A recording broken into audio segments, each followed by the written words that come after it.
May kalsada sa pagitan ng ingay ng Manila at katahimikan ng Quezon. Kalsada na walang pakialam sa deadline mo. Hindi kami nagpao ng malakas na ilaw.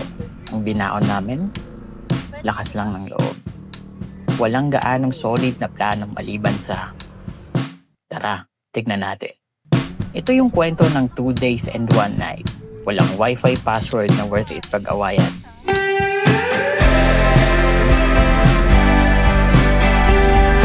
Hindi basta-bastang view ang binigay sa amin ng Victory Peak. Aakyatin mo muna, pagpapawisan, tapos magpapanggap kang nagulat na ganito pala kaganda kasi wala kang nakikita sa gabi. Ang pag-set up ng mga tent ay isang uri ng team sport kung saan lahat ay kapitan. Walang nagbabasa ng manual pero somehow, nakatayo na ang mga tent. Meron ng apoy at pumayag ng bundok na pwede kaming magpalipas ng gabi. We made our way here from a common interstate, looking for a place to build a life and make a name. Drawing lines in ink as we're winding through the maze, second guessing every path. Morning guys. So, kagising lang namin. And dito kami ngayon sa Victory Peak. Saan isa siyang campsite. So, nag-camping kami with my girlfriend. And look at this view guys. Even though it will make you want to scream and shout, who am I now and will I ever feel my heart again?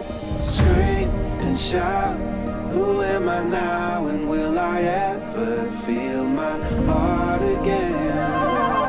Walang nagplano nagigising para sa sunrise. Basta na lang siyang dumating. Ito na. Uninvited, unbothered, sobrang ganda na parang inaabuso na yung privilege. Ang ganda dito guys. Ito yung part na hindi ka sisingilin ng kalikasan. Langit na mas magaling pa mag-color grade kaysa sa amin. At sa isang tapat na minuto, ang mga phone nasa bulsa naming lahat. Sea of clouds. Ang ganda. Ganda dito. So ngayon, magluluto namin ng breakfast. Tapos magko-coffee na rin kami. Yung coffee. Sige. So yun, magko-coffee na rin kami. Tara. Kape na tayo. Hi guys, good morning. Nandito tayo ngayon sa Victory Peak. And ang lamig. Dito si Chloe, Morning. Jeremy, Coffee muna tayo, guys. Oh. Ano sabi mo na lasing bigla? Kulit. Saksa ka ng kulit. Ano? Disaster. Saksa ka ng kulit. Meron pang isang nalasing guys. So parang silang basag. Yung isa magbabantay ng mundo. Yung isa tumatawag ng uwak. Gisingin mo na yung kapit mo. Ito na yung coffee namin. Drink up, guys. Dark chocolate. Para sa mga ayaw ng caffeine na. At yung siyang hindi makapag-concentrate pag walang kape. Sarap ng slow morning. The best na feeling sa buong mundo.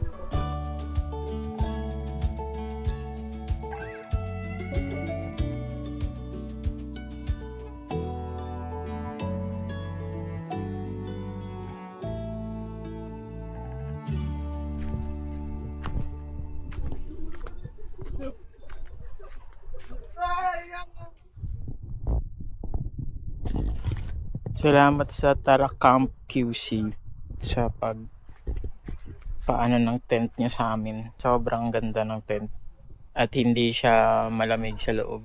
True. Kaya dito kasi sa taas ng bundok, sobrang lamig dito guys. Kaya kailangan nyo ng mga magagandang tent tulad niyan. So, ayun lang. Ngayon, after na ito, magpa-pack up na kami. Pupunta na kami sa next naming destination, which is swimming naman kami. So ayun guys, bye-bye.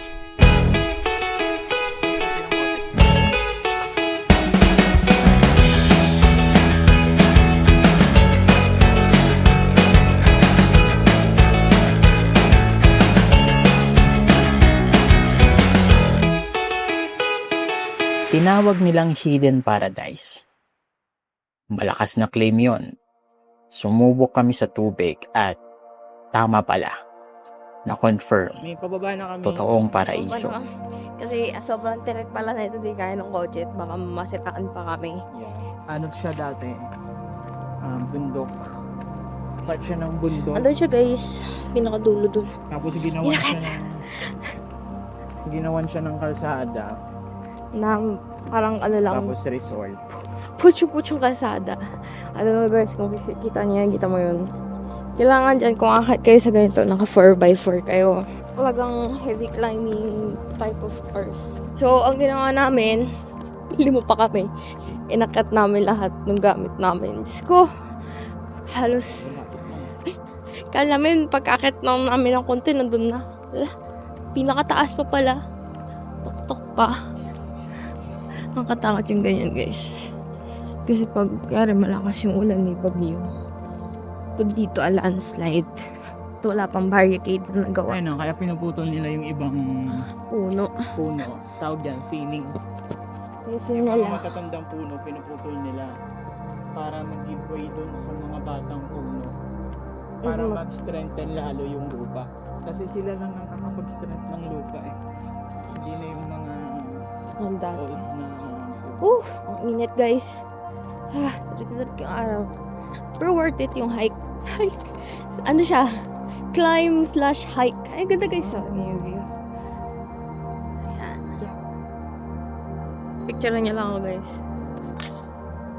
Back na tayo sa video. So, ang highlight ni Jerm, though highlight ko rin siya, is yung sunrise kaninang umaga sa camping site. Nalab. trip namin. Actually, 5 kami, di ba? Kami 2 lang nagsalubong. Ay, gumising ng 3. Dadaanan pa kami sa Infanta. Then, pauwi na kami. Though, syempre may side-side na pa yung kakain pa kami. Ganun, pit stop. Worth it siya, guys. Ganito nagtapos ang magandang biyahe namin. Tumigil sa harap ng isang bagay na masyadong malaki para dalian. Hindi nag-perform ang araw para sa kanino man. Aalis lang siya ng dahan-dahan. Parang sinisigurado niyang napapanood mo talaga. Napapanood namin. Yun yung buong trick ng magandang biyahe. Pumunta ng maaga, manatili ng matagal para makita mo talaga. At bigla na lang may buhangin sa mga paa. Sunburn na nagre-review. So, ayun, pauwi na kami sa QC. Our weekend na. So, 2 araw lang yung trip namin. Actually, parang 1 araw nga lang eh. Kasi kahapon, from Victory Peak, tas kinabukasan, bumaba kami ng Hidden Paradise. Then after ng Hidden Paradise, pumunta kami dito sa beach ng Infanta para mag-catch ng sunset. Kasi naubusan namin ng oras, baka lumilim pa lalo dun sa tinadaanan namin. Or mahirapan kami i-navigate yung kalsada. Ano to ulit? Sabi mo. Kalisay. Ano yan? Uy, wala. Ano yan? I don't know. Almonds? Tikman mo yung... Pwede ba? Oo. Oh, Kahit dilo to? Oo. Ito? Oo, tikman mo. Tikman mo. Pwede kayo nun? Oo. Apa? Parang nap. Ano yan? Bakit di gawin pagkain? Pabalik na kami sa ingay, pero may naiwan doon sa bundok, sa ilog, sa dalampasigan. Saan tayo? Ang ganda mo. Ang kasiyahan. Patunay lang na tara tingnan natin ang pinakamagandang plano na hindi namin talaga plinano. Feel like I'm finding peace and melody. Feeling like love's no longer